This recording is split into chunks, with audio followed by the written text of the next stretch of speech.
নমস্কার, আপনি দেখছেন এবিপি আনন্দ আর আপনার সঙ্গে আমি সুমন। আমার সঙ্গে ঘণ্টাখানেকের এই সফরে আপনাদের স্বাগত।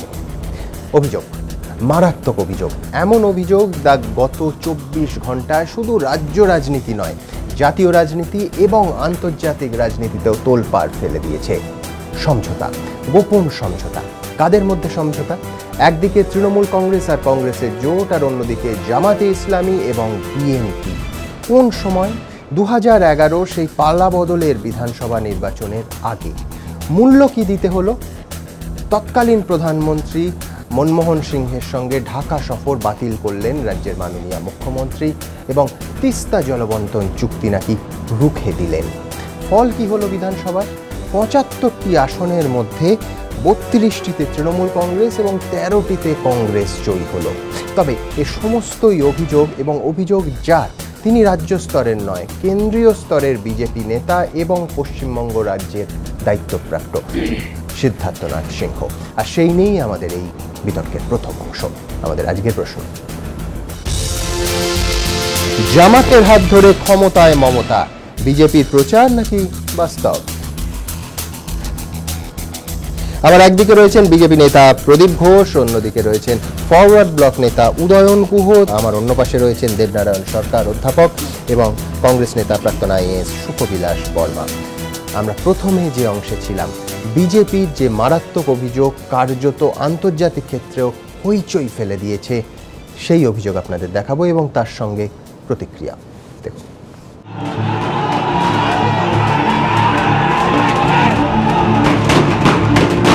2011 के चुनाव के पहले a quid pro quo came between the TMC, the BNP of Bangladesh and of Jamaat. কাঁটাতার পেরিয়ে এপার বাংলার রাজনীতিতেও এবার জামাত যোগের দাবি। বাংলাদেশের রাজনৈতিক রণক্ষেত্রে তারা অন্যতম বিরোধী শক্তি, মৌলবাদী শক্তি। এবার সরাসরি পশ্চিমবঙ্গের ভোট রাজনীতিতে তাদের কথা উঠে এলো। 2011 সালে রাজ্য জুড়ে পরিবর্তনের ঝড় তুলেছিলেন মমতা বন্দ্যোপাধ্যায়। বিজেপির দাবি তৃণমূলের সেই বিজয়রথ ছোটানোর নেপথ্যে ছিল জামাতেরও হাত। उस कुड प्रो को में जो मोटा मोटा आधार था, TMC will get on the border assembly seats the support of Jamaat. TMC will help through their actions कि BNP को उसका फायदा मिले। 75-45 seats goes to the alliance. বিজেপির এই দাবিকে অবশ্য প্রত্যাশিতভাবেই উড়িয়ে দিয়েছে তৃণমূল নেতৃত্ব। 2011 আজকে কত, 2014 প্রায় শেষ হতে চলল। এই রকম কাল্পনিক অভিযোগ করবারই কারোর সাহস ছিল না। এরা এসে জামাতের বন্ধু কারা তা তো বোঝাই যাচ্ছে। তৃণমূলের সঙ্গে জামাত যোগের অভিযোগ অবশ্য এর আগে সারদাকাণ্ডের আবহেও উঠেছিল। এক সাংসদের বিরুদ্ধে সারদার টাকা বাংলাদেশে পাচার করে জামাতের জঙ্গি কার্যকলাপে মদদ দেওয়ার অভিযোগ ওঠে। এবার ভোট রাজনীতিতেও তৃণমূল জামাত যোগের দাবিকে হাতিয়ার করে শাসককে বিদ্ধ করতে তৎপর বিজেপি। এবিপি আনন্দ। প্রদীপবাবু, এত বড় একটা অভিযোগ গোটা দেশে আলোড়ন পড়ে গেছে, এর সূত্র বাংলাদেশের খবরের কাগজ। আমি বলছি যে নাকি কেন্দ্রীয় স্তরে আপনাদের নেতা তিনি বললেন যে তথ্য প্রমাণ যদি না হাতে থাকে তাহলে ক্ষমা চাইতেও তিনি প্রস্তুত। এত বড় কথা বলে ফেললেন, সত্যি তথ্য প্রমাণ আছে আপনাদের কাছে? দেখুন, সিদ্ধার্থ সিং সবে কালকে মানে একটা প্রেস কনফারেন্স করে এটা বলেছেন, কিন্তু এটা তো নতুন কথা নয়। যখন বাংলাদেশে বিভিন্ন সংবাদপত্রে এই ঘটনা বেরোচ্ছিল তখনও কিন্তু কেউ তৃণমূল দলের তার প্রতিবাদ করেনি। এক, দুই হচ্ছে, আমার যতদূর স্মরণে পড়ে, শেখ হাসিনা চেয়েছিলেন যে বাংলাদেশে থেকে ভারত বিরোধী কোনো সন্ত্রাস বা ধ্বংসলীলা চালাবে এরকম শক্তি যেন না মাথাচাড়া দেয়। তিনি শেখ হাসিনা তার বিরুদ্ধে ব্যবস্থা নিচ্ছিলেন।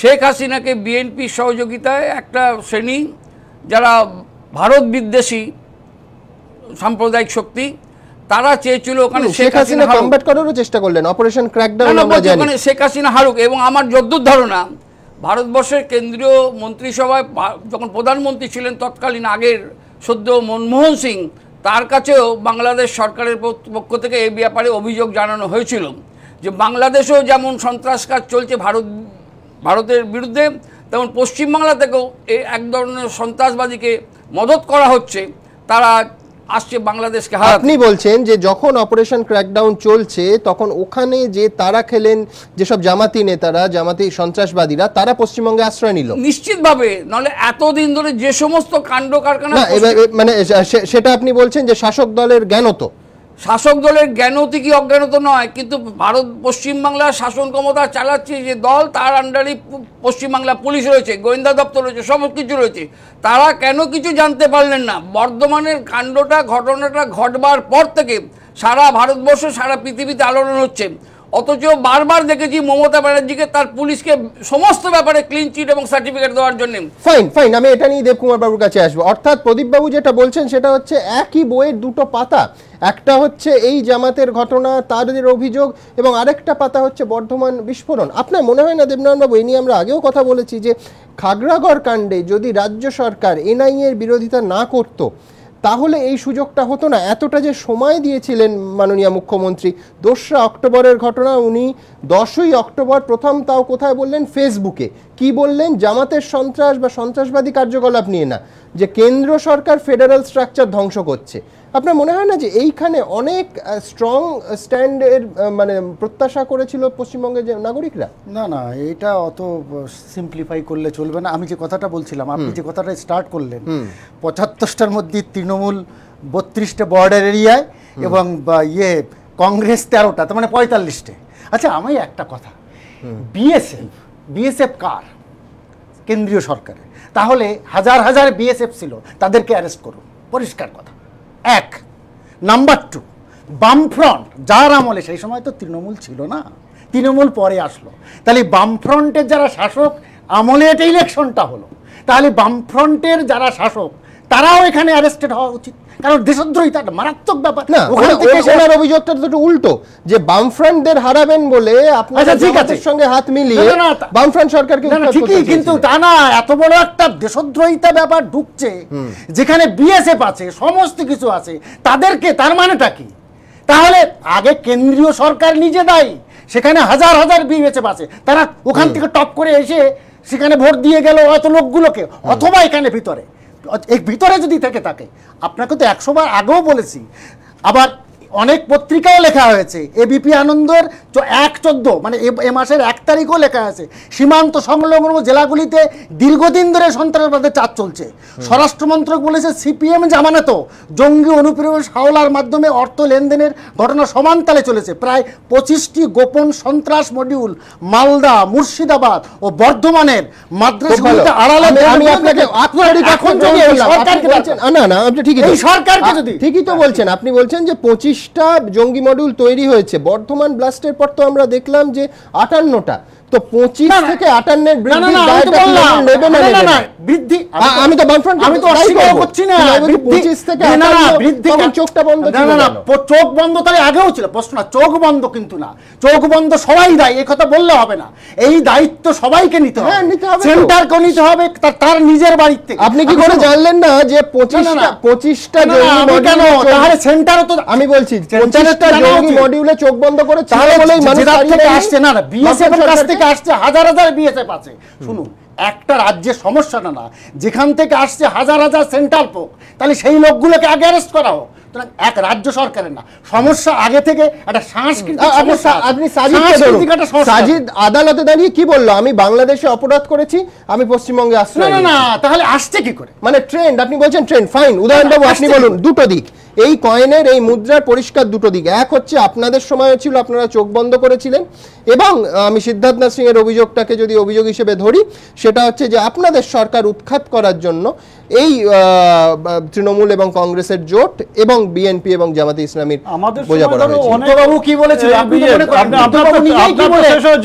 আবার গিলিয়ে নিন। আচ্ছা দেবনারায়ণ, আপনার তো শেষ হয়েছে, এবার আমাদের এবার ঘটনা হচ্ছে যে 34 বছর আমরা ক্ষমতায় ছিলাম, 1977 সাল থেকে একেবারে টানা 2011 পর্যন্ত, অর্থাৎ 2006 আমরা শেষবার ভোটে জিতেছি। আমাদের বিরুদ্ধে রিগিং, সায়েন্টিফিক রিগিং, অনেক অভিযোগ হয়েছে, কিন্তু কেউ, কোনো দল, এমনকি তৃণমূল কংগ্রেসও কখনো বলতে পারেনি বা বলেনি যে আমরা বাইরের সাহায্য নিয়ে নির্বাচনে জিতেছি। কল্যাণীজ নেচার পিওর প্রেজেন্টস ঘণ্টাখানেক সঙ্গে সুমন। কল্যাণীজ নেচার পিওর প্রেজেন্টস ঘণ্টাখানেক সঙ্গে সুমন। এবার একটি রাজনৈতিক দল তারা তৃণমূলের বিরুদ্ধে এই অভিযোগ নিয়ে এসছে।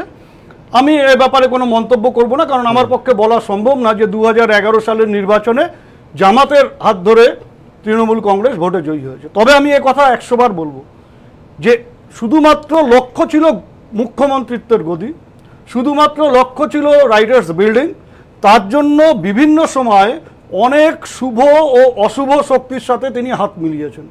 তিনি কোনো সময় কুচবিহারে গ্রেটারের সাথে হাত মিলিয়েছেন, জলপাইগুড়িতে কেপিপির সাথে হাত মিলিয়েছেন, তিনি জঙ্গলমহলে কিষেনজির সাথে হাত মিলিয়েছেন। লক্ষ্য যেনতেন প্রকারণ পশ্চিমবাংলায় ক্ষমতায় আসা। ক্ষমতায় আসবার পরে যেটা হলো যে 2013 সালের পঞ্চায়েত নির্বাচনে সেই ক্ষমতাটাকে একেবারে নিচু তলায় নিয়ে যেতে হবে বলে তিনি কিন্তু তখন ওই 9mm এর ভরসা করলেন, 9mm এর উপর ভরসা রাখলেন এবং তার এই লোকগুলোকেও সামনে এগিয়ে দিলেন যারা 9mm পিস্তল বা গুলি সাপ্লাই করলো তৃণমূল কংগ্রেসকে এই নির্বাচনে জয়ী হবার জন্য। তারা কিন্তু আর শুধু 9mm এর মধ্যে আবদ্ধ না, তারা এখন ওটাকে AK-47 পর্যন্ত নিয়ে গেছে। না, আপনি তথ্য প্রমাণ দিয়ে বলছেন নাকি হাওয়ায় বলছেন? তো এই ঘটনাটা তো আমার কথা নয়, খাগড়াগড়ে যে ঘটনাটা ঘটেছে তুমিও বললে না জঙ্গি মডিউল তৃণমূল কংগ্রেস সেই অস্ত্র ব্যবহার করেছে এরকম কোনো প্রমাণ নেই। কথাটা হচ্ছে এই যে লোকটি বা এই যে রানা এর সাথে জড়িত ছিল, তারা কোথায় বসে এই কাজটা করেছে? খাগড়াগড়ে একটি বাড়িতে, যার নিচে তৃণমূল কংগ্রেসের পার্টি অফিস, তার দোতলায় এই ঘটনাটা ঘটেছে। পাশেই পঞ্চায়েতের বাড়ি। তারা এসে এই ধরনের ঘটনা ঘটাচ্ছে, তারা এই ধরনের কাজ করছে। আজকে তো বাংলায় নাকি বিরোধীদের, বিশেষ করে বামপন্থীদের দেখা যায় না, সবাই তৃণমূল। তো সেই অবস্থায় কি করে 2-4জন বাইরের লোক এসে এখানে আশ্রয় নিয়ে এই ধরনের বিস্ফোরক তৈরি করছে, যে বিস্ফোরক শুধুমাত্র আমার এখানে পেটো হিসেবে ব্যবহার হবে না, সেখানে সেটা আমার প্রতিবেশী রাষ্ট্রে সেখানকার সরকারকে ক্ষমতাচ্যুত করবার জন্য ব্যবহার হবে।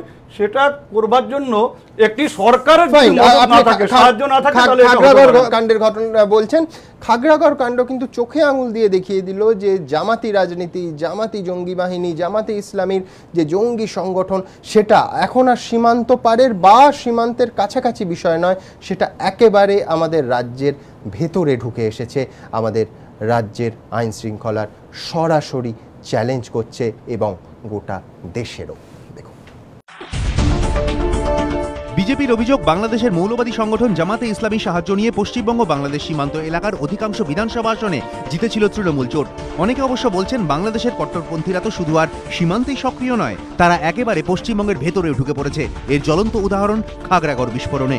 এক্ষেত্রে যাদের দিকে আঙুল উঠেছে সেই জামাতুল মুজাহিদিনের সঙ্গে মাঝে মধ্যেই জামাতে ইসলামী সম্পর্কের অভিযোগ ওঠে। অনেকেরই দাবি জেএমবি আদতে জামাতে ইসলামীর সশস্ত্র সংগঠন হিসেবে কাজ করে, আর তাই বর্ধমান, বীরভূম, মুর্শিদাবাদ, নদিয়ায় জেএমবির সক্রিয় উপস্থিতি প্রমাণ করে দেয় বাংলাদেশের কট্টর মৌলবাদীরা কিভাবে রাজ্য জুড়ে ডালপালা বিছিয়েছে। কারণ বর্ধমান কিংবা বীরভূম কোনোটাই বাংলাদেশের সীমান্তবর্তী জেলা নয়, কলকাতা তো নয়ই।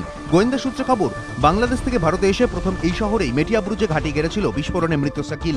বর্ধমান মডিউলে চাই বলে যাকে গোয়েন্দারা দাবি করছেন, সেই জামাতুল মুজাহিদিন নেতা সাজিদও গ্রেফতার হয়েছে বিমানবন্দর এলাকা থেকেই। জামাত জঙ্গিদের রাসায়নিক সরবরাহের অভিযোগে যে আমজাদকে এনআইএ ধরেছে, সেও কাজ করত এই কলকাতারই একটি সংস্থায়। শিমুলিয়া মাদ্রাসাও কোনো সীমান্তবর্তী জেলায় নয়, তৈরি হয়েছিল বর্ধমানে। সন্দেহভাজন কাদেরেরও বাড়ি বীরভূমে। অর্থাৎ গোয়েন্দাদের কাছে একটা বিষয় পরিষ্কার, জামাতের কার্যকলাপ আর শুধু সীমান্তবর্তী এলাকায় নয়, পশ্চিমবঙ্গের একেবারে ভেতরেও ছড়িয়ে পড়েছে। এবিপি আনন্দ। সুখবিলাস বাবু, আপনারা তো ধর্মনিরপেক্ষ শক্তি বলেন, গান্ধীবাদী দল বলেন, সত্যি যদি এই জোটের ফলে 13টা সিটে আপনারা সুবিধা পান বা জয় পান, সেটা তো একটা মারাত্মক অভিযোগ কংগ্রেসের বিরুদ্ধেও। না, এখন কথা হলো যে গত কিছুদিন ধরে তৃণমূলের শাসনের যে অবস্থাটা চলছে এবং বর্ধমান কাণ্ডের পরে, এই খাগড়াগড় কাণ্ডের পরে স্বভাবতই নতুন উঠে আসা যারা উঠে আসছে, ভাবছে যে অনেক কিছু করতে পারবো, সেই বিজেপি দল ঘোলা জলে মাছ ধরার চেষ্টা করছে। সুতরাং তার অ্যাডভান্টেজটা নিয়ে যা ইচ্ছে তাই যখন তখন বলছে আর কি। জামাতের সঙ্গে সম্পর্ক, এ সম্পর্কে সম্পর্ক, একদিন কিন্তু তারা বলেনি কেমন? আর যে কথাটা বলছেন যে কিন্তু আমি তিস্তা চুক্তি ধরুন, তৎকালীন প্রধানমন্ত্রী মনমোহন সিংয়ের সঙ্গে আমি সফর সঙ্গী ছিলাম, আমি বলছি আপনাকে ঢাকা চুক্তি, আমরা কেউ যারা প্রধানমন্ত্রীর সঙ্গে ভিজিট করছি দিল্লি থেকে তারা কেউ জানতাম না যে শেষ মুহূর্তে মমতা বন্দ্যোপাধ্যায় যাবেন না, মানে পুরোটা ছিল প্রি শিডিউল। এবং এখন বিজেপি দুয়ে দুয়ে চার করছে যে এই জন্য উনি যাননি, এই জন্য তিস্তা চুক্তি হয়নি। কি বলবেন? শুনুন, আমাকে শেষ করতে দিন। আপনি যে কথাটা বললেন, একইভাবে আমিও এই বিধানসভায় যে মমতা ব্যানার্জি যাবেন বলে বিধানসভায় আমি কনগ্রাচুলেশন জানিয়েছিলাম। আমি যে আপনি যান, গিয়ে বিশেষ করে আমাদের উত্তরবঙ্গের কুচবিহার জলপাইগুড়ির ছিটমহলের সমস্যা, আমাদের অ্যাডভার্স পজিশনের সমস্যা না, এগুলো আমি বলেছি যে এগুলো নিয়ে আপনি ঠিক মতো করে করুন। উনি হুট করে গেলেন না, উনি অনেক কথা বলেছি আমিও বিভিন্ন মিটিংয়ে, কেমন যে এই যে গেলেন না এটা কেন আমরা সেটা জানতে পারি না, মানে কেমন। কল্যাণীজ নেচার পিওর প্রেজেন্টস ঘণ্টাখানেক সঙ্গে সুমন। কল্যাণীজ নেচার পিওর প্রেজেন্টস ঘণ্টাখানেক সঙ্গে সুমন। কথা হলো আপনি যে কথাটা বললেন যে ওখানে 45টা বলুন, 54টা বলুন বা 85টা বলুন, যাই বলুন না কেন, যে সেখানে কংগ্রেস এবং তৃণমূল জিতেছে কি না ইসের জন্য, জামাতের সাহায্যে। আচ্ছা, তাহলে অন্য জায়গায় কংগ্রেস আর তৃণমূল তো তারা আরো বেশি ভোটে জিতেছে, সেখানে কারা সাহায্য করেছে?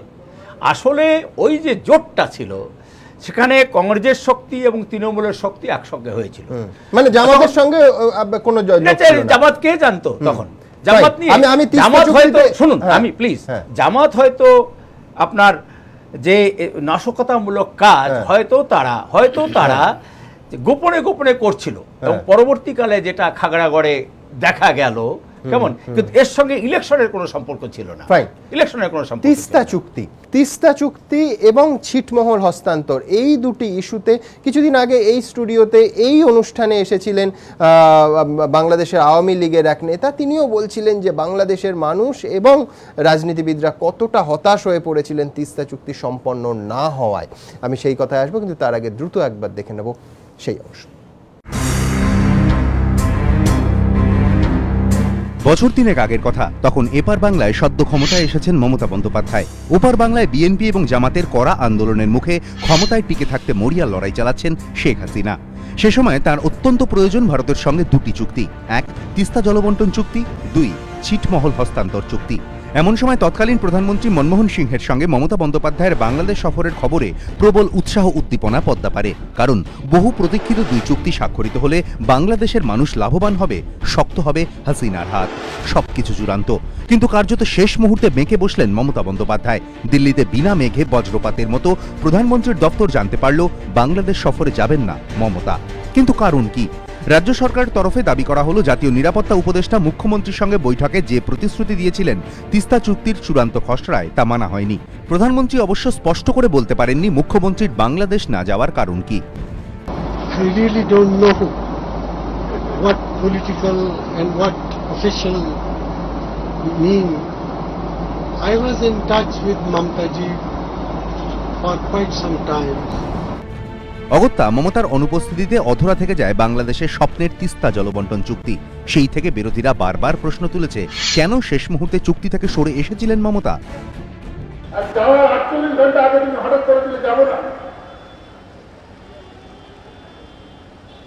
প্রধানমন্ত্রী বললেন অন্য বিষয়,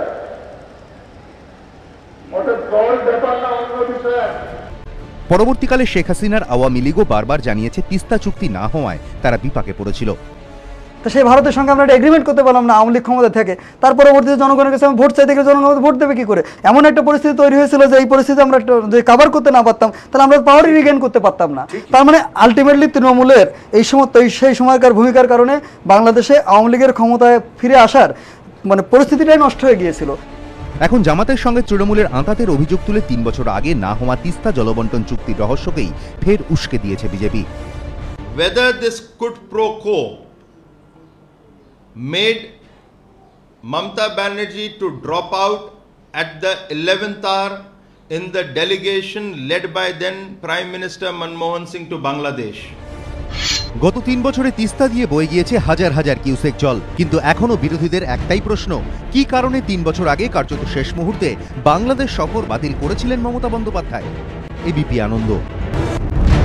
প্রদীপবাবু, এই যে মনমোহন সিং এর অংশটা দেখালাম, এটা কিন্তু ঢাকা থেকে যখন নয়াদিল্লি ফিরতি বিমানের মধ্যে আমাদের সঙ্গে উনি কথা বলেন এবং কার্যত হতচকিত ছিলেন প্রধানমন্ত্রী, বুঝতেও পারছিলেন না যে কেন মমতা বন্দ্যোপাধ্যায় গেলেন না।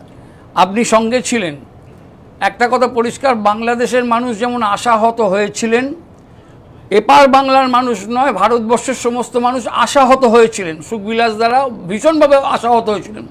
কারণ মমতা বন্দ্যোপাধ্যায় গেলে চুক্তিটা যদি হতো, তিস্তা চুক্তি, দু বাংলারই সুবিধা হতো। না, মমতা বন্দ্যোপাধ্যায় বলেছিলেন ওনার রাজ্যে অর্থাৎ আমাদের রাজ্যে পশ্চিমবঙ্গে জল কমে, এইটাই বলছি।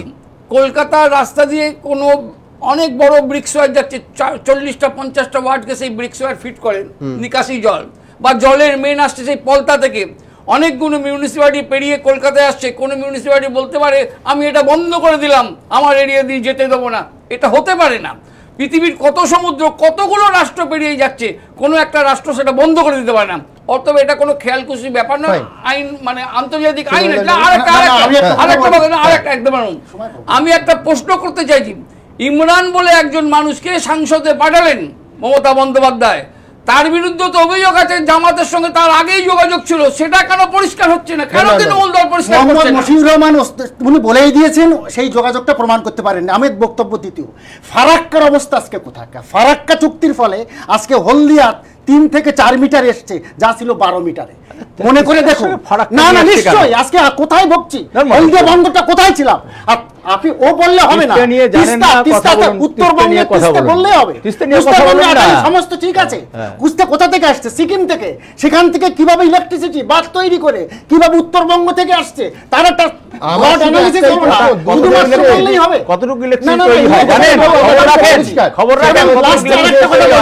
আপনি যেটা কথা বলছিলেন যে বিজেপি ঘোলা জলে না, বিজেপি খুব মারাত্মক মাছ ধরছে, 95% সেখান থেকে তৃণমূলকে উগ্রপন্থী, তৃণমূলের জামাত উদ্দেশ্য, এরপরে ইলেকশনের কাছে 356 কোথায় নিয়ে যাচ্ছেন?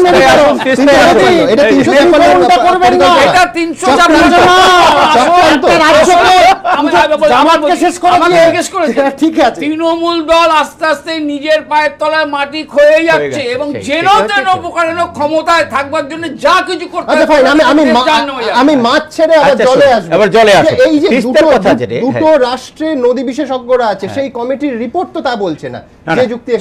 আসলে তিস্তার ক্ষেত্রে যেটা হয়েছে যে তিস্তাকে যদি প্রপারলি ইমপ্লিমেন্ট করতে হয় তার জন্য জমি অধিগ্রহণ দরকার, এবং মমতা ব্যানার্জি সেখানে হচ্ছে বড় সমস্যা। মমতা ব্যানার্জির জমি নীতি পশ্চিমবঙ্গকে সব দিক থেকে শেষ করে দিয়েছে, ইনক্লুডিং তিস্তা। যেমন কোথাও রাস্তা নেই, ঘাট নেই, হসপিটাল হবে না, এটা হবে না, ওটা হবে না, শেষ করতে দিন। কাজেই তিস্তার ক্ষেত্রে উনি যখন দেখলেন যে এটা সম্ভব নয়, কাজেই ও নানা রকমের নিয়ে আসছেন, জল হয়নি, এ হয়নি, ও হয়নি। আরে শেষ করলে জল পাওয়া যাবে না। মমতা বন্দ্যোপাধ্যায়ের অভিযোগ ছিল পরিষ্কার যে আপনাদের সময় যে 96 সালে জ্যোতি বসু গঙ্গাপদ্মা চুক্তি করলেন, সেটায় পশ্চিমবঙ্গ বঞ্চিত হয়েছে। উনি কি বলেন, কখন কি বলেন, আবার পরের দিন হয়তো নিজেও ভুলে যান বা বোঝেন না। আমি বলছি যে একটা সম্বন্ধে আমি বলছি যে ছিটমহল বিনিময় নিয়ে যখন ফাইনালি চুক্তি প্রায় হয়ে গেল, তখন উনি এমন একটা কথা বললেন যে আমাদের 1 ইঞ্চি জমি আমি ছাড়বো না। এই আসলে বেসিক ব্যাপারটা, ছিটমহলটা কি, কিভাবে ছিটমহল তৈরি হলো, ছিটমহল যে আমাদের হাতেই নেই। ভারতবর্ষের যে ছিটমহল, সেই ছিটমহল 111টা ছিটমহল যে বাংলাদেশের ভেতরে, সেটাই উনি হয়তো পরিষ্কারভাবে জানেন না বা ওনাকে কেউ বোঝায়নি যে তার 1 ইঞ্চি জমিতে আমাদের এখনো অধিকার নেই। বিনিময় হলে পরেও সেটা থাকবে না, আমার কোনো ক্ষতি হতো না। এই মানুষগুলো, যে মানুষগুলোকে আমরা নিজ ভূমিতে পরাধীন করে রেখেছি, যাদের গণতান্ত্রিক মিনিমাম অধিকারটুকু নেই, সেই মানুষগুলোকে আমরা তৎকালীন ইরিগেশন মিনিস্টার হয়নি। তিস্তা নিয়ে উনি যে এতগুলো কথা বলছেন, তৎকালীন ইরিগেশন মিনিস্টার, তার সঙ্গে তিনি একবারও বসেন কোনো সেই কি পজিশনটা কি।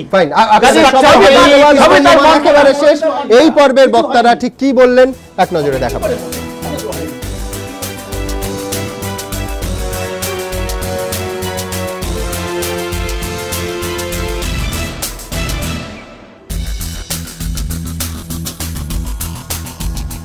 একটা ছোট্ট বিরতি, তারপর ঘণ্টাখানেকের এই অনুষ্ঠানে আরেকটা অর্থ নিয়ে আসবো, আর সেখানে আমরা আলোচনা করব উপাচার্য বাঁচবেন শিক্ষামন্ত্রী, তবে কি শিক্ষায় দলতন্ত্রের ষোলকলা পূর্ণ?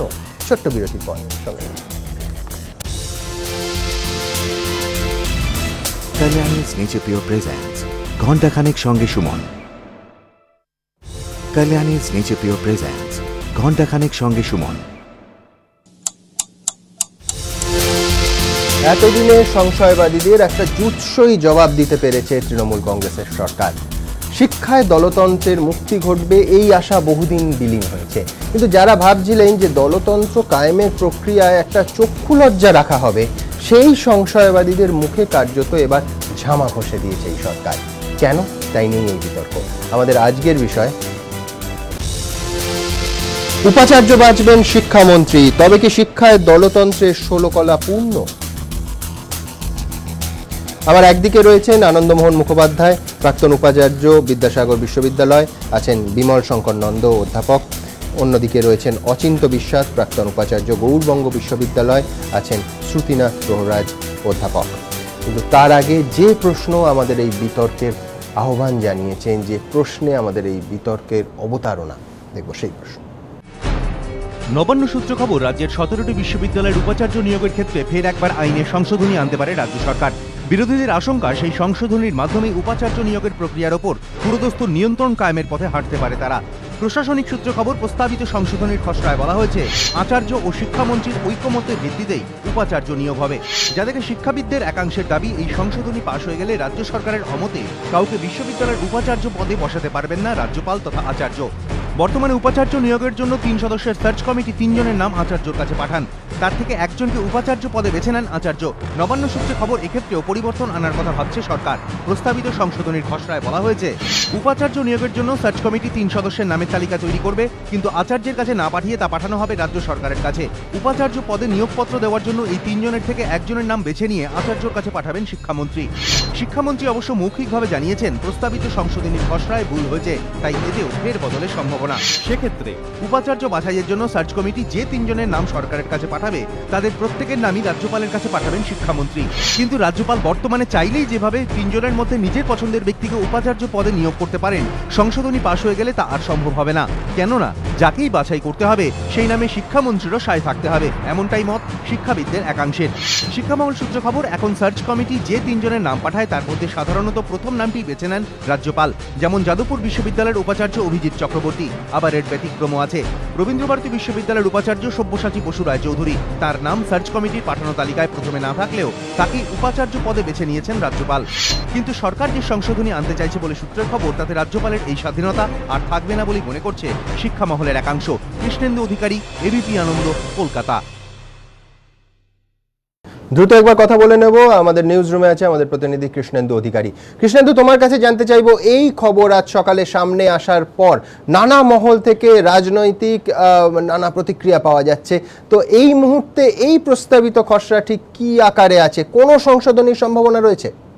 দেখো, প্রথমেই বলি যে এই বিশ্ববিদ্যালয় আইনের যে সংশোধনীর প্রস্তাবিত খসড়া, এটা গতকালই বিধায়কদের মধ্যে বিলি করা হয়েছে। তারপর এটা প্রকাশ্যে আসতেই আজকে কিছুক্ষণ আগে একটা নতুন তথ্য মিলেছে, এবং যেটা শিক্ষামন্ত্রী জানাচ্ছেন যে এই যে সংশোধনীর, এটা আবার নতুন করে সংশোধনী আসতে পারে এই কারণেই তিনি যেটা বলছেন বিধানসভার বাইরে সাংবাদিকদের মৌখিকভাবে যেটা জানাচ্ছেন যে এই যে সংশোধনীর পার্টটা আসতে পারে এইভাবে যে সার্চ কমিটি যে 3 জনের নাম পাঠাচ্ছেন উপাচার্য পদপ্রার্থী হিসেবে, এবং সেটা সরকারের কাছেই পাঠাবেন, কিন্তু এই 3 জনের নাম তারা সেই সরকারই আবার নতুন করে রাজভবনে পাঠাবেন। অর্থাৎ যে প্রস্তাবিত খসড়ার সংশোধনীর প্রস্তাবিত খসড়ায় ছিল যে সরকার তার মধ্যে থেকে 3 জনের মধ্যে থেকে একটি নামই বেছে নেবেন এবং বেছে নিয়ে রাজভবনে পাঠাবেন, এবং সেটায় কার্যত সই করা ছাড়া যেটা বিতর্ক তৈরি হয়েছে, উপায় থাকে না রাজ্যপালের। সেক্ষেত্রে পরিবর্তন শুধু ওইটাই যে 3টে নামই পাঠানো হবে, একটা নয়। কিন্তু এটাও পরিবর্তিত থাকছে, অন্তত শিক্ষামন্ত্রী যা বলছেন এটা হতে পারে যে ওই 3টে নাম রাজভবনে পাঠাবার পরিবর্তে সরকারকে পাঠানো হবে, এবং 3টে নাম সরকার রাজভবনে পাঠাবে। ধন্যবাদ কৃষ্ণেন্দু। আনন্দমোহন বাবু, আমি আপনার কাছে আমি বুঝলাম না, মানে সরকার এটাকে সংশোধনী বলছে যে ধরুন 3টে নাম সার্চ কমিটিতে কিভাবে সরকার ঢুকে পড়লো সে কথায় তো আমরা আসবো, কিন্তু সার্চ কমিটি কার্যত সরকারের হাতে তৈরি হলো, তারা 3টে নাম পাঠালো, তারা রাজ্যপালকে সরাসরি পাঠালো না, তারা পাঠালো সরকারকে অর্থাৎ শিক্ষামন্ত্রীকে, তারপর তিনি সেটা বাইপাস করলেন। মানে আমার বক্তব্য এখানে সরকার ঢুকবে কেন, প্রথম কথা। দ্বিতীয় কথা হচ্ছে আপনি আমার একটা উদাহরণ দিন যেখানে সরকার একটা যুক্তি দিচ্ছে, আমি জানি না কি করে এই যুক্তি দেওয়া হচ্ছে যে এইটার মধ্যে সরকার ঢুকলে নাকি তাড়াতাড়ি হবে। রাজভবনে কটা ফাইল পড়ে থাকে, এবং একটা উদাহরণ দেখান যে রাজভবন 1 বছর একটা ফাইলের ওপর বসেছিল সেই জন্য উপাচার্য হয়নি। মানে আমি বলছি এই সংশোধনেরই মানে কি, এই যুক্তিরই বা মানে কি? আসলে এই যুক্তির কোনো মানে প্রয়োজন আছে বলে আমি মনে করি না, এটা যুক্তি বলেই আমি মনে করি না। তার কারণ হচ্ছে সরকারেরই দপ্তরে গেলে এটা তাড়াতাড়ি হবে আর রাজ্যপালের কাছে গেলে এটা দেরি হবে, সে এই কথাটার কোনো মানেই হয় না। Kalyani's Nature Pure presents ঘণ্টাখানেক সঙ্গে Suman. Kalyani's Nature Pure presents ঘণ্টাখানেক সঙ্গে সুমন। সরকারেরই দপ্তরে গেলে এটা তাড়াতাড়ি হবে আর রাজ্যপালের কাছে গেলে এটা দেরি হবে, সে এই কথাটার কোনো মানেই হয় না। এবং বরঞ্চ আপনি যেটা বললেন যে রাজ্যপালের কাছে কোনো ফাইল পড়ে থাকে না, খুব তাড়াতাড়ি হয়। আমি নিজের বেলায় জানি আমার কিছুদিন আরও 6 মাস বাড়াতে হয়েছিল, একদিনও সময় লাগেনি। আমাকে ফোন করে উনি বললেন, বীরেন শাহ।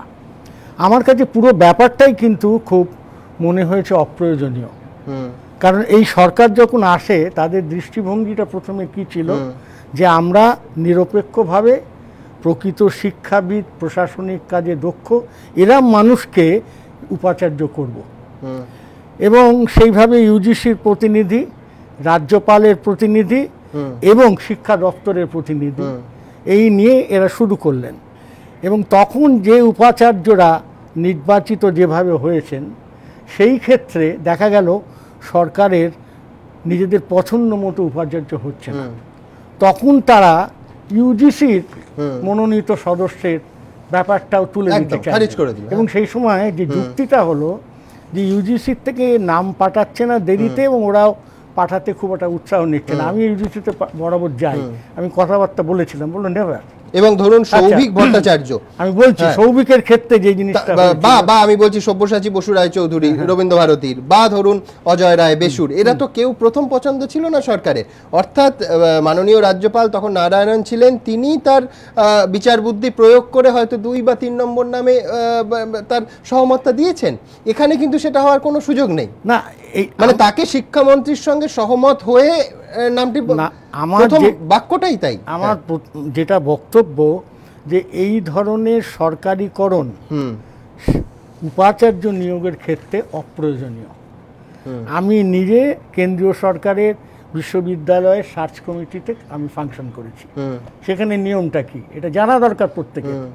সেখানে নিয়ম হচ্ছে যে নির্বাচিত যে বিশ্ববিদ্যালয় ইসি আছে সেখান থেকে 2 জন খ্যাতিমান শিক্ষাবিদের নাম বলা হবে সেই স্টেটের বাইরে, এই 2 জন, আর 1 জন হবেন প্রেসিডেন্ট নমিনেট করবেন সেই সার্চ কমিটির কনভেনার হিসেবে। এই 3 জন মিলে বসবেন, এই 3 জনদের নিয়ে বসবেন এমএইচআরডির সেক্রেটারি দিল্লিতে। তারপর তারা না, এখানে ভাবুন মানে এই সার্চ কমিটিটাই তৈরি করবে রাজ্য সরকার। অপমানকর ব্যাপার যে রেজিস্ট্রার নোটিশ দিচ্ছেন, যারা মানে মনোনয়ন করতে হয় করুন, যারা অ্যাপ্লিকেশন করতে চান উপাচার্যের জন্য তারা দরখাস্ত করুন, এই হচ্ছে ব্যাপার। ওখানে নিয়মটা কি শুনে নিন ভালোভাবে। সেইটা হচ্ছে ভারতবর্ষের কেন্দ্রীয় এবং রাজ্যের যে বিভিন্ন বিশ্ববিদ্যালয়ের উপাচার্য, কেন্দ্রীয় গবেষণাগারের যে বিভিন্ন ইনস্টিটিউট আছে তার ডিরেক্টর, খ্যাতিমান শিক্ষাবিদদের কাছে নমিনেশন চাওয়া হয়। ফাইন, আমি এখানে একবার বিমল বাবুর কাছে আসবো। বিমল বাবু, আপনি অন্তত আমার মনে আছে কমপক্ষে 10টা আলোচনা সভায়, সেটা এই ঘণ্টাখানেকের অনুষ্ঠানে কিংবা প্রতিপক্ষে, সন্তোষ ভট্টাচার্যের উদাহরণ টেনেছিলেন।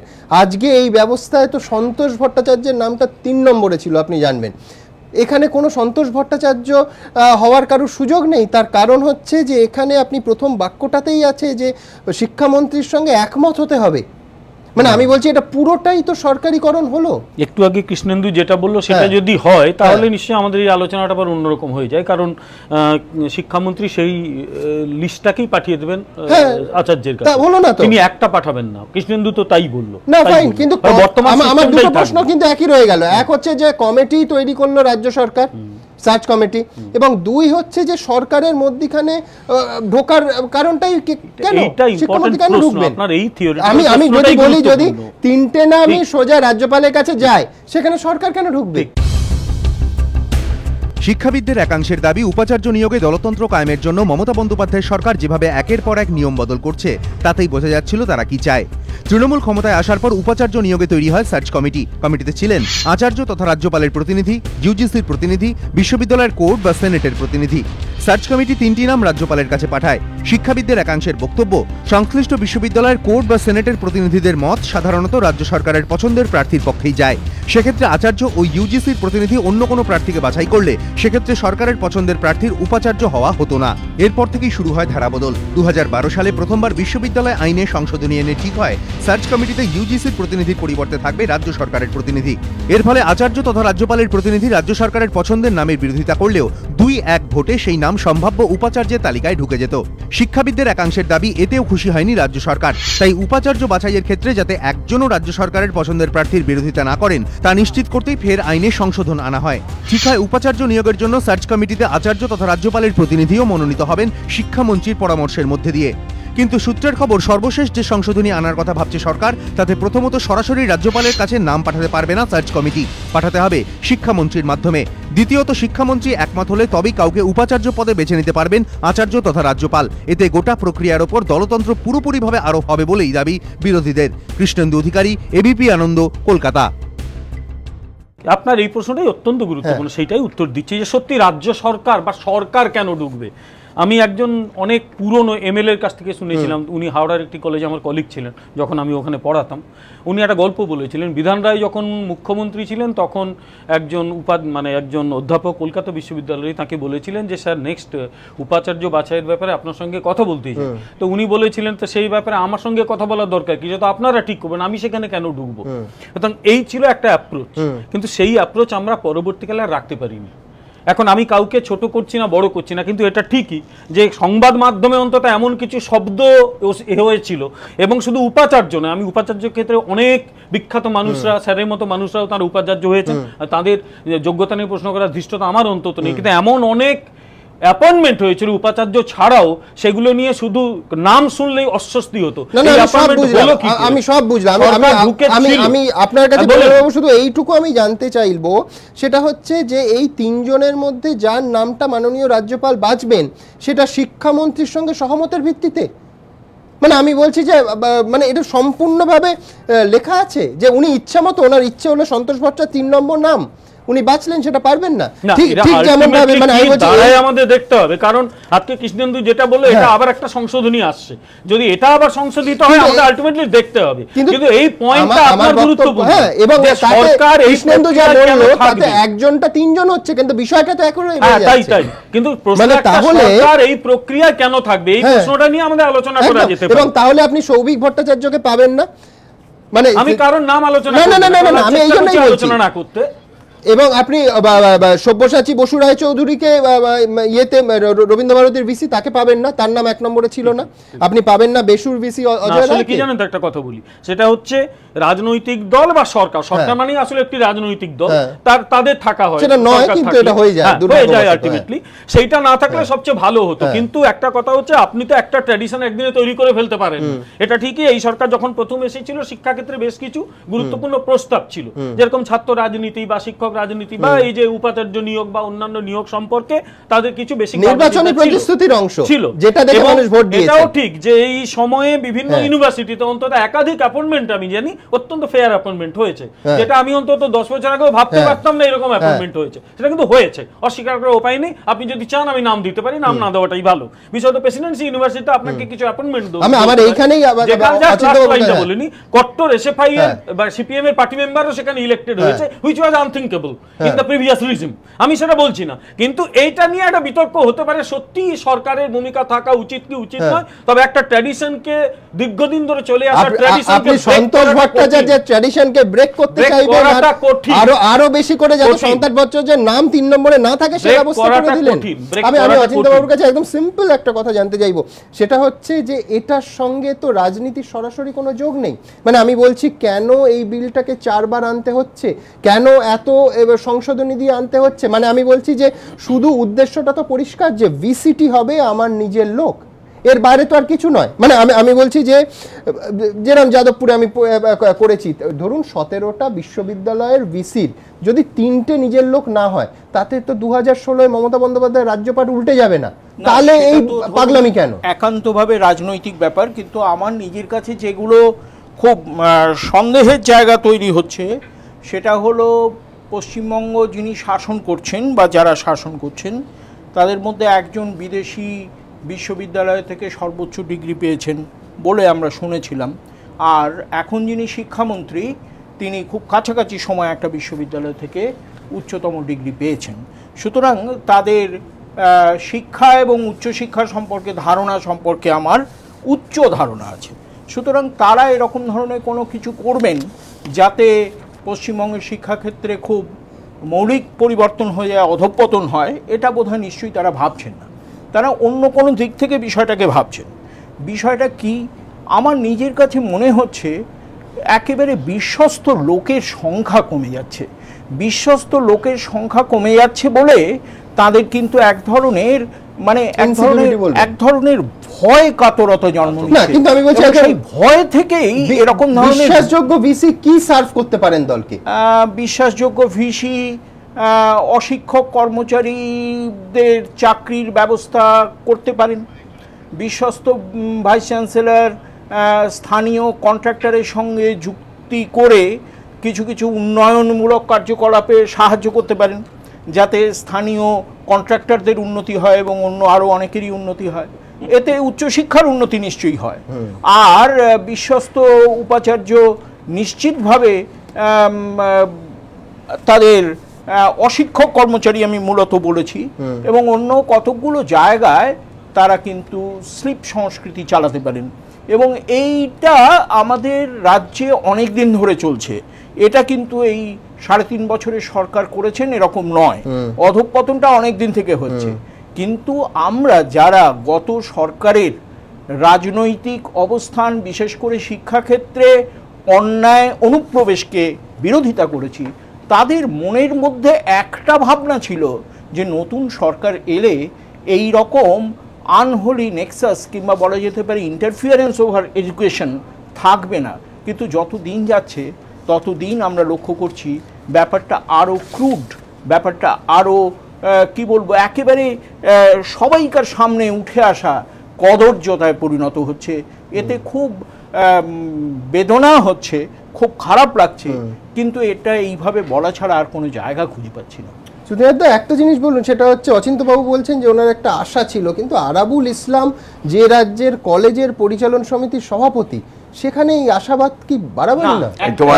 আমি আশা কিন্তু গত সরকার যেভাবে ইন্টারফিয়ার করেছেন সেই সময় আমরা যারা এর বিরোধিতা করতে চেয়েছি তাদের মনের মধ্যে একটা আশা ছিল যে নতুন একটা আন্দোলন হবে। না, তুমি যে কোশ্চেন করলে এবং আমার ধারণা সংখ্যাগরিষ্ঠ এই রাজ্যের জনগণের ভোট দেওয়ার একটা বড় কারণ ছিল যে শিক্ষাকেন্দ্রে দলতন্ত্রের মুক্তি। আমরা সবাই মানে অনিলায়নের বিরুদ্ধে স্লোগান দিয়ে যিনি ক্ষমতায় এলেন তিনি এত দ্রুত মমতায়নের পথে হাঁটবেন কে জানে। সুমন, তুমি যে নাম ধরে আমায় প্রশ্ন করলে সেই নামটাই তোমার প্রশ্নের উত্তর। আমি আর উত্তর দিয়ে সময় নষ্ট করছি না এই স্বল্প সময়। তুমি স্যারকে একটা ভাইটাল কোশ্চেন করেছো, আমার মনে হয় সেই প্রশ্ন দিয়ে আমার জায়গাটা সংক্ষেপে বলা দরকার যে কি সার্ভ করতে পারে একজন বিশ্বস্ত লোক। অতি সম্প্রতি আমাদের রাজ্যে একটা ঘটনা ঘটেছে যেটা নজিরবিহীন। বিমল অনেক সময় পুরনো ঘটনা আনে, তো নজিরবিহীন। যাদবপুর বিশ্ববিদ্যালয়ের বর্তমান উপাচার্য 16ই সেপ্টেম্বর রাত্রে যে ঘটনা ঘটালেন সেটা রাজ্য তথা দেশ তথা দুনিয়া জুড়ে তার নিন্দে হলো। কিন্তু আমাদের রাজ্যে 7 জন বিশ্ববিদ্যালয়ের অস্থায়ী হোক বা স্থায়ী উপাচার্য তারা উচ্চশিক্ষা সংসদের ভাইস চেয়ারম্যানকে নিয়ে সাংবাদিকদের কাছে সাফাই গেলেন যে না, যাদবপুরের উপাচার্য যা করেছে ঠিক করেছেন। এই যে জায়গাটা, এই যে অবস্থানগত সমর্থন, যা আখেরে সরকারের হাতকেই শক্ত করবে, এই সমর্থন জানাতে পারেন এমন বিশ্বস্ত লোকেদের বেছে নেওয়ার জন্যই এই চতুর্থতম সংযোজন। আমি সুমন বলিনি, আপনি চাটুকারও হবে, দক্ষ হবে, এটা যেমন একটা রেয়ার কম্বিনেশন। এই যে বললেন স্বার্থক্ষেত্রে স্বার্থ রাখবেন এবং পাশাপাশি আপনাকে সার্ভ করবেন পার্টির কাজে। আমি বলছি বিশ্ববিদ্যালয়গুলোর ক্ষতি তো আলটিমেটলি ছাত্রছাত্রী এবং তাদের সঙ্গে যুক্ত এতগুলো পরিবার। সুমন, এখন দলীয় আনুগত্য ছাড়া অন্য কোনো কিছু মেরিট ক্রাইটেরিয়া হিসেবে বাঁচা হচ্ছে না। আপনাদের সময় খুব একটা ছিল না। আমি সেই বিতর্কে যাচ্ছি না, আমি ধরেই নিলাম আমাদের সময় বিমল, আমি কিন্তু ডিস্টার্ব করিনি। না আমি ডিস্টার্ব করছি না, ধরেই নিলাম। আমি এটা নিয়ে ঘন্টার পর ঘন্টা তর্ক করতে রাজি আছি। তুমি যার সম্মান নিয়ে বললে এক্ষুনি একটু আগে আনন্দবাবু, তিনি কিন্তু পূর্বতন সরকারের আমলেই নির্বাচিত উপাচার্য। আমি এই বিতর্কে যাচ্ছি না, আমার বক্তব্য অন্য সময়। আমার বক্তব্য হচ্ছে যে 16 কলাপূর্ণ শব্দটা তোমরা ব্যবহার করেছো, নিশ্চয়ই ভেবেই করেছো, কারণ এটা হচ্ছে 5th অ্যামেন্ডমেন্ট। ফার্স্ট অ্যামেন্ডমেন্ট যদি দেখো, দেখবে এই যে সৌভিক ভট্টাচার্যের নামটা এলো, আমার মনে হয় এখান থেকেই ভাবনাটা ভাবা উচিত। এরা ভাবতে পারেননি যে সার্চ কমিটি হলে সৌভিক বাবুর মতো মাথা উঁচু করে কাজ করা মানুষ এসে যেতে পারেন, যাকে কাজ করতে দেবেন না, যে কারণে মানুষটা যন্ত্রণার সঙ্গে বলতে বাধ্য হয়েছে, যাকে পদত্যাগ করতে বাধ্য করা হয়েছে। এই যে জায়গাটা দেখো, তুমি পরের অ্যামেন্ডমেন্ট কি হলো, যে চ্যান্সেলর যাকে নমিনি করবেন তাকে মন্ত্রীর সঙ্গে কথা বলতে হবে। তারপরের অ্যামেন্ডমেন্ট কি হলো, ইউজিসি নমিনি বাদ, রাজ্য সরকারের নমিনি। এই যে কৃষ্ণেন্দু একটা কথা বললো, আমার মনে হচ্ছে কোথাও একটা ভুল হচ্ছে। আমি দুটো জিনিস না, এবার তো রাজ্য সরকার সার্চ কমিটিও তৈরি করে দিয়েছে। আমি বলছি তো, এই যে সার্চ কমিটি কৃষ্ণেন্দু যেটা বললো একটু ভুল হচ্ছে কোথাও। কৃষ্ণেন্দু যেটা বললো রাজ্য সরকার পাঠিয়ে দেবে 3টে নাম, আমার মনে হয় তাহলে আর অ্যামেন্ডমেন্টের সুযোগ নেই। তার কারণ আগে তাই বলা আছে। আগে কি বলা ছিল, আমার কাছে দুটো বিলই আছে, আজকে যেটা এসছে এবং আগের বিলটা। না, মন্ত্রীর কনকারেন্স, একদম পরিষ্কার মন্ত্রীর concurrence before the appointment. Search committee তৈরি করছে কে? State government. স্টেট গভর্নমেন্ট তৈরি করে না। এখানে বলা আছে স্যার, এখানে বলা আছে স্টেট গভর্নমেন্ট। আমি আপনাকে পড়ে শোনাচ্ছি, স্পষ্ট ছিল সার্চ কমিটি করবে ইসি। স্যার ওগুলো সব কারেকশন হয়ে গেছে, সেগুলো সব কারেকশন হয়েছে। হ্যাঁ হয়েছে তো, ওই তো বললাম তো, দলীয় আনুগত্যটাকে নিশ্চিত করার জন্য। আপনি বলুন, যাদবপুরের মাননীয় উপাচার্যের বিরুদ্ধে কিছু অভিযোগ উঠেছে, সে গবেষণাপত্র থেকে শুরু করে নানান জায়গায় কিছু টোকাটুকির অভিযোগ উঠেছে। বর্তমান সরকার যদি ন্যূনতমের থেকে শিক্ষা নিত, তাহলে অতি সম্প্রতি আজকেই খবর পেয়েছি আরেকজন উপাচার্য নিযুক্ত হতে যাচ্ছেন একটা মহিলা বিশ্ববিদ্যালয়। দীর্ঘ এই ধরনের অভিযোগ তার বিরুদ্ধে উঠেছে অতীতে, তাহলে সেই মানুষটিকে আবার বাঁচা হলো কেন? না, তাহলে দলীয় আনুগত্যটাকে, অর্থাৎ এই যে তুমি বারবার প্রশ্ন করছো না সুমন, তিনজনের মধ্যে একজনকে বাঁচতে গেলেও সেটাও মন্ত্রীর সঙ্গে একমত হতে হবে। হ্যাঁ, মন্ত্রীর সঙ্গে একমত হতে হবে এই কারণে, যাতে সেই মানুষগুলো নজিরবিহীন ভাবে অন্যায়কে সমর্থন করার জন্য সাংবাদিকদের সামনে যাতে বসে পড়তে পারেন তাদের পদমর্যাদা ভুলে। এই জায়গাটা আমি বিমল একটা জিনিস সুমন বলে শেষ করব। এই সময়ে সব থেকে বড় যেটা বিপদ, যেটাই হচ্ছে আমাদের আশঙ্কার কারণ, এক এন্ট্রি লেভেলে এই ধরনের আনডেমোক্রেটিক অ্যাটিটিউড, অর্থাৎ যিনি ভিসি হবেন সেই ভিসি করবে স্টেট গভর্নমেন্ট, এই নিয়ে অন্য কারোর কথা শোনা হবে না। দুই, যিনি ভিসি ভেতরে যাবেন তিনিও কাজ করবেন ইউনিল্যাটারাল ডিসিশনের ভিত্তিতে, কারণ সেখানে কোনো ডেমোক্রেটিক গভর্নেন্স থাকবে না।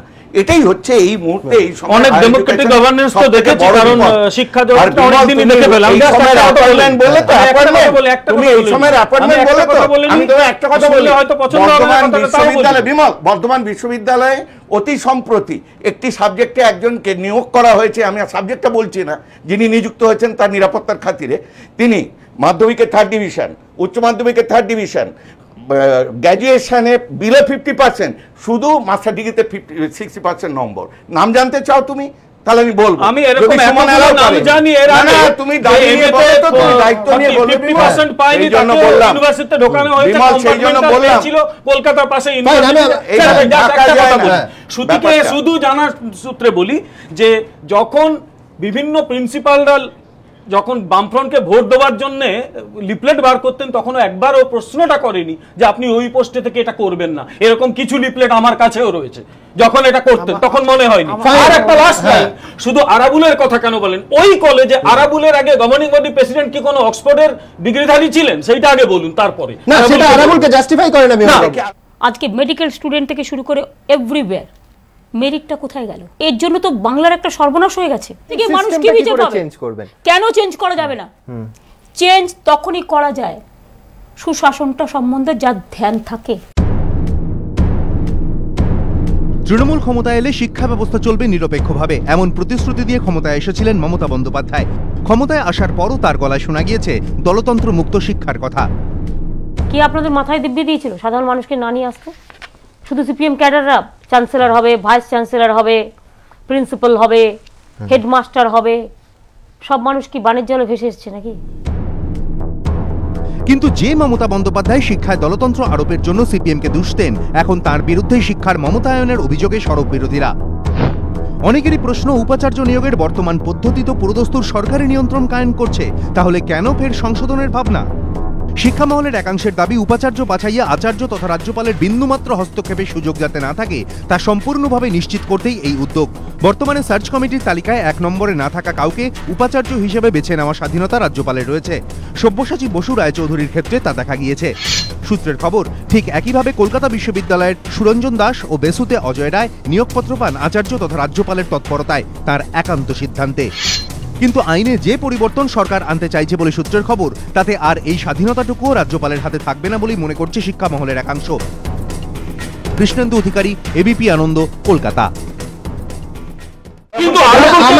কিন্তু যারা আরাবুলের কথা বলবে তাদের ওটাও বলতে হবে। আমি বলছি যে বলার আমি কিন্তু বলি, আমি এই আপনাদের চ্যানেলে বলে গেছি, আমি শিক্ষা অটোনমিতে বিশ্বাস করি, আমি ছাত্র রাজনীতি বিশ্বাস করি না, সবই করি, আমি বলেছি, এখনো বলছি তাই। রাইট, কিন্তু সত্যটা পুরো বলতে হবে। আমি বলছি পুরো বলে এই সভার শেষে আমরা কি এই সিদ্ধান্তে আসতে পারি যে শ্রীমতী মমতা বন্দ্যোপাধ্যায় শেষ পর্যন্ত অনিল বিশ্বাসের জুতোতেই পা গলাইলেন? সেই বিতর্ক চলুক না, বিতর্ক নয়, আমি বলছি সন্তোষ ভট্টাচার্যের 3 নম্বর নামের অপশনটা পার্থবাবু রাবার দিয়ে ইরেজার দিয়ে ইরেজ করে দিলেন।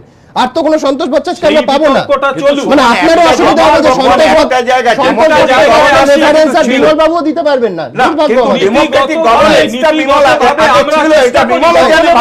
যাতে সরকার শিক্ষা জগৎ থেকে আস্তে আস্তে নিজেকে সরায়, এটা একটা আমরা ভাবনা চিন্তায় আসতেই পারি, এই দাবিটা করছি। শিক্ষায় যদি কোয়ালিটি অ্যাসিওরেন্স, কোয়ালিটি সাস্টেনেন্স করতে হয়, সরকার তার দল নিয়ে কখনোই উপাচার্যের মনোনয়নের ব্যাপারে নাক গলাবে না, বা শিক্ষা ক্ষেত্রে যেভাবে নাক গলানো হচ্ছে তার থেকে বিরত। এই কথা দিয়ে শেষ হবে আমাদের এই আলোচনা সভা। দ্রুত দেখবো আমার বক্তারা কে কি বললেন।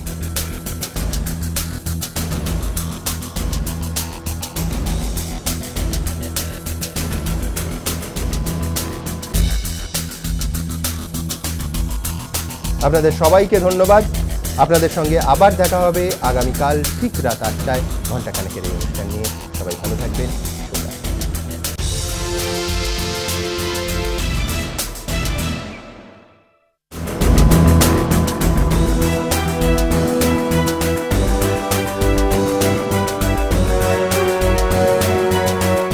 Kalyani's Nature Pure presents ঘণ্টাখানেক সঙ্গে সুমন।